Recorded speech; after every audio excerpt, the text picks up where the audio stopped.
Hi friends, welcome to Nithra துரோ channel. ரொம்ப கம்மியான நேரத்தில் செம சூப்பராக பாம்பே அல்வா எப்படி பண்ணுறதுன்னு பார்த்துடலாமா?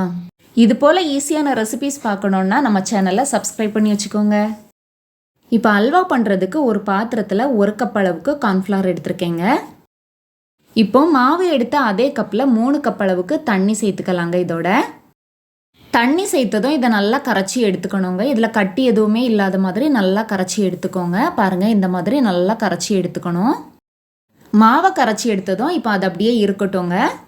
இப்போ ஸ்டவ் ஆன் பண்ணிவிட்டு அதில் ஒரு பாத்திரம் வச்சுருக்கேன். அதில் 3 கப் அளவுக்கு சீனி சேர்த்துக்கலாங்க. மாவு எடுத்து அதே கப்பில் 3 கப் அளவுக்கு சீனி சேர்த்துக்கோங்க. இதோடவே 2 கப் அளவுக்கு தண்ணி சேர்த்துக்கலாங்க.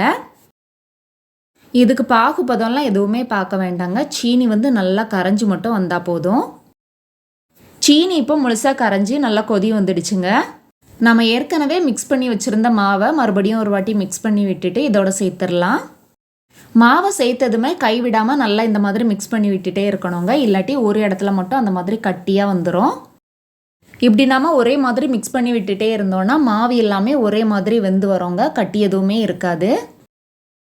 பாருங்கள், மாவு கொஞ்ச நேரத்திலேயே நல்லா வெந்து நல்லா கெட்டியாக ஆரம்பிச்சிடுச்சு. இதை கைவிடாமல் இன்னும் கொஞ்சம் நேரத்துக்கு நல்லா மிக்ஸ் பண்ணி விட்டுட்டே இருக்கணுங்க. மாவு இந்த அளவுக்கு நல்லா இறுக்கமாக வந்ததும் இதோட நாம் நெய் சேர்க்க ஆரம்பிச்சிடலாங்க.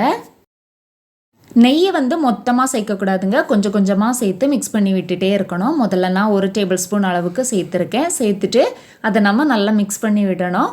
அந்த நெய்யை அந்த மாவு உறிஞ்சி எடுத்துக்கும். அதுக்கப்புறமா அடுத்தது 1 டேபிள் ஸ்பூன் சேர்த்துக்கணும். மொத்தமாக நான் அல்வா பண்ணுறதுக்கு 5 டேபிள் ஸ்பூன் நெய் சேர்த்துக்கிட்டேங்க. நெய் சேர்த்து நம்ம மிக்ஸ் பண்ணி விடும்போது மாவு நல்லா வெந்து நல்லா சுருண்டு வரோங்க. மாவு இப்போ முன்னாடி இருந்ததை விட நல்லா கெட்டியாக ஆரம்பிச்சிடுச்சுங்க. நெய் எல்லாமே சேர்த்து நல்லா மிக்ஸ் பண்ணி விட்டதும் இதோட ஃபுட் கலர் சேர்த்துக்கலாங்க. ஃபுட் கலர் ஆப்ஷனல் தான், உங்களுக்கு வேணும்னா சேர்த்துக்கோங்க. ஃபுட் கலர் சேர்த்தோன்னா நம்ம கடையில் வாங்குகிற அல்வா மாதிரியே அப்படியே இருக்கோங்க. அதனால நான் ஃபுட் கலர் சேர்த்துக்கிறேன். ஃபுட் கலர் சேர்த்து நல்லா மிக்ஸ் பண்ணி விட்டதும் இதோட வாசனைக்காக 1/2 டீஸ்பூன் ஏலக்காய் தூள் சேர்த்துக்கலாங்க. இப்போ ஏலக்காய் தூளும் சேர்த்து நல்லா மிக்ஸ் பண்ணி விட்டாச்சுங்க. மாவு எவ்வளோ இறுக்கமாக இருக்குது பாருங்கள். இப்போ இதோட நான் முந்திரி சேர்த்துக்கிறேங்க. முந்திரி சின்ன சின்னதாக கட் பண்ணிவிட்டு சேர்த்துருக்கேன். இதோட முந்திரி தான் சேர்க்கணும்னு இல்லைங்க. பாதாம், டூட்டி ஃப்ரூட்டி அந்த மாதிரி எந்த நட்ஸ் வேணாலும் சேர்த்துக்கலாம். அது உங்களோட விருப்பம்தான்.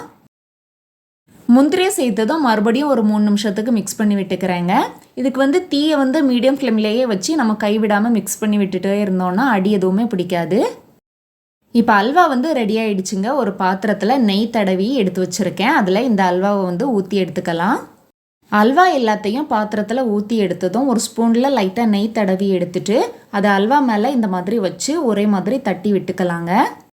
இந்த மாதிரி சமமாக வச்சுட்டு இப்போ இதை நல்லா ஆற விட்டுறலாங்க. நல்லா ஆறுனதும் இதை நம்ம பீஸ் போட ஆரம்பிச்சிடலாம். பாருங்கள், இப்போ நல்லா ஆறி வந்துடுச்சு. இதை இப்போ நம்ம கட் பண்ணி எடுத்துடலாங்க. நம்மளோட பாம்பே அல்வா சூப்பராக ரெடி ஆகிடுச்சு. நீங்களும் இதே போல் கண்டிப்பாக செய்து பாருங்கள். செய்து பார்த்துட்டு எப்படி இருந்ததுன்னு சொல்லுங்கள். வீடியோ பிடிச்சிருந்தா லைக் பண்ணுங்கள், ஷேர் பண்ணுங்கள். தேங்க்ஸ் ஃபார் வாட்சிங்.